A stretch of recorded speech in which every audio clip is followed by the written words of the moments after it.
കൊല്ലം നിറ കലോത്സവ വിശേഷങ്ങളിലേക്ക്.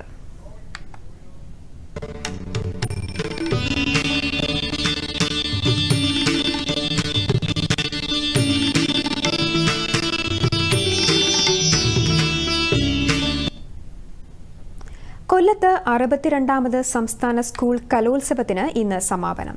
കലോത്സവത്തിൽ ഒന്നാമതെത്താൻ കോഴിക്കോടും കണ്ണൂരും ഇഞ്ചോടിഞ്ച് പോരാട്ടമാണ് നടത്തുന്നത്. 901 പോയിന്റുമായി കോഴിക്കോട് ജില്ല ഒന്നാം സ്ഥാനത്താണ്. 897 പോയിന്റോടെ കണ്ണൂർ രണ്ടാം സ്ഥാനത്തും 893 പോയിന്റോടെ പാലക്കാട് മൂന്നാം സ്ഥാനത്തുമുണ്ട്. സ്കൂളുകളിൽ Palakkad Alathur BSS Gurukulam higher secondary school, Thiruvananthapuram Carmel higher secondary school എന്നിവ യഥാക്രമം 1ഉം 2ഉം സ്ഥാനത്താണ്. കൂടുതൽ വിവരങ്ങളുമായി ശ്രീകുമാർ ചേരുന്നു.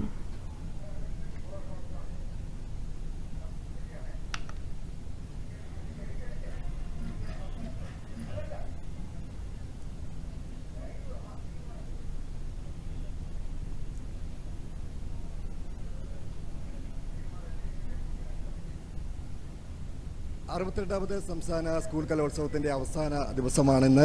അതുകൊണ്ട് തന്നെ ഇന്നിനി 10ഓളം മത്സരങ്ങളാണ് ഇനി പൂർത്തീകരിക്കാനുള്ളത്. നമുക്കറിയാം, പോയിന്റ് പട്ടികയിൽ കോഴിക്കോട് വീണ്ടും ഒന്നാം സ്ഥാനത്തെത്തിയിരിക്കുകയാണ്. തൊട്ടു പിന്നിൽ കണ്ണൂരുണ്ട്.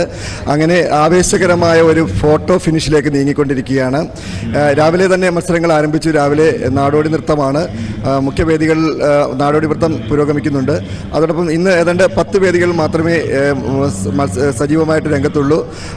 10 മത്സരങ്ങൾ, അതാണ് വളരെ നിർണായകം. ഈ 10 മത്സരങ്ങളിൽ കിട്ടുന്ന പോയിന്റുകളാണ് ഇപ്പോൾ ഏതാണ്ട് 4 പോയിന്റ് വ്യത്യാസത്തിലാണ് കോഴിക്കോടും കണ്ണൂരും തമ്മിലുള്ള വ്യത്യാസം. ആദ്യത്തെ 2-3 ദിവസം കോഴിക്കോട് കണ്ണൂരാണ് മുന്നിലെങ്കിൽ അവസാന ദിവസങ്ങളിൽ അത് കോഴിക്കോടിൻ്റെ ഒരു മുന്നേറ്റം നമുക്ക് കാണാൻ സാധിക്കുന്നു. ആതിഥേയ ജില്ലയെ കൊല്ലം ഏതാണ്ട് 6ാം സ്ഥാനത്തേക്ക് വന്നിരിക്കുന്നു. അങ്ങനെ എല്ലാ ജില്ലകളിൽ നിന്നുള്ള മികച്ച മത്സരാർത്ഥികളുടെ മികച്ച ഒരു പ്രകടനമാണ് കൊല്ലം കലാമേള നമുക്ക് കാണാൻ സാധിക്കുന്നത്.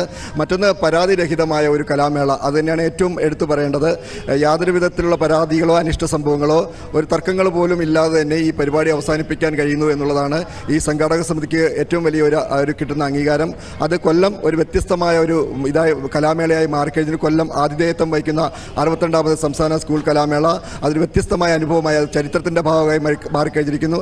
ഏതാണ്ട് 53 ഏക്കറിൽ കിടക്കുന്ന ആശ്രാമ മൈതാനം, അതിലേതാണ്ട് 60,000 സ്ക്വയർ ഫീറ്റ് വിസ്തീർണമുള്ള മുഖ്യ സ്റ്റേജ്, അങ്ങനെ 24 പേജുകൾ, വിവിധ സംഘടനകളുടെ നേതൃത്വത്തിൽ വിവിധ രാഷ്ട്രീയ പാർട്ടികളുടെ എല്ലാവരുടെയും ഒരു ഐക്യത്തോടു കൂടി തന്നെ ആ ഒരു മുന്നൊരുക്കം വിദ്യാഭ്യാസ മന്ത്രി നേരിട്ട് ക്യാമ്പ് ചെയ്ത് തന്നെ ഇതിൻ്റെ എല്ലാ പ്രവർത്തനങ്ങളും ഏകോപിപ്പിക്കുന്നു. ധനമന്ത്രി KN ബാലഗോപാൽ, മന്ത്രി ചിഞ്ചു റാണി അടക്കമുള്ളവർ, അതുപോലെ തന്നെ മറ്റ് കൊല്ലം കോർപ്പറേഷൻ മേയർ, ജില്ലാ പഞ്ചായത്ത് പ്രസിഡന്റ്, അങ്ങനെ വിവിധ രാഷ്ട്രീയ പാർട്ടി പ്രതിനിധികൾ, KSFE ചെയർമാൻ K വരദരാജൻ അടക്കമുള്ളവർ ഈ ഒരു കലാമേളയ്ക്ക് വേണ്ട എല്ലാ മുന്നൊരുക്കങ്ങളും നടത്തി ഏകോപിപ്പിക്കുന്നുണ്ട്. അതുകൊണ്ട് തന്നെ ഈ മത്സരങ്ങൾ ഏതാണ്ട് 1 മണിക്ക് തന്നെ എല്ലാം അവസാനിക്കുമെന്നാണ് പറഞ്ഞിരിക്കുന്നത്. വൈകിട്ട് 5 മണിക്കാണ് സമാപന സമ്മേളനം. പ്രതിപക്ഷ നേതാവ് VD സതീശൻ ഉദ്ഘാടനം ചെയ്യും. മെഗാതാരം മമ്മൂട്ടി ആണ് ഇതിന്റെ മുഖ്യ അതിഥിയായി എത്തുന്നത്. എന്തായാലും എല്ലാ ഒരുക്കങ്ങളും ഈ സമാപന സമ്മേളനത്തോടനുബന്ധിച്ച് എല്ലാ ഒരുക്കങ്ങളും പൂർത്തിയാക്കി കഴിഞ്ഞിരിക്കുന്നു. ഇനി 1 മണിക്കുള്ളിൽ എല്ലാ മത്സരങ്ങളും അവസാനിക്കുമെന്നാണ്. എന്തായാലും കണ്ണൂരാണോ കോഴിക്കോടാണോ എന്നറിയാൻ കാത്തിരിക്കാൻ ഇനി മണിക്കൂറുകൾ മാത്രം ബാക്കി. പാർവതി.